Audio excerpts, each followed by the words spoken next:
জনতার পরম ভালোবাসায় আপসীন দেশনেত্রী বেগম জিয়ার অন্তিম বিদায়।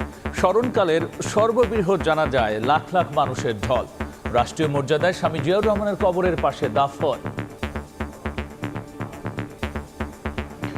মায়ের জন্য দোয়া চাইলেন তারেক রহমান। বিএনপি চেয়ারপারসনের প্রতি ভারত, পাকিস্তান সহ ৩৩টি দেশের প্রতিনিধির শ্রদ্ধা।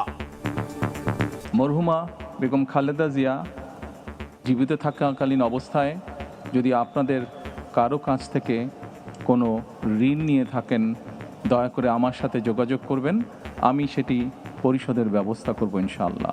ওনার কোনো ব্যবহারে, কথায় যদি কেউ আঘাত পেয়ে থাকেন, তাহলে মরহুমার পক্ষ থেকে আমি আপনাদের কাছে ক্ষমা প্রার্থী।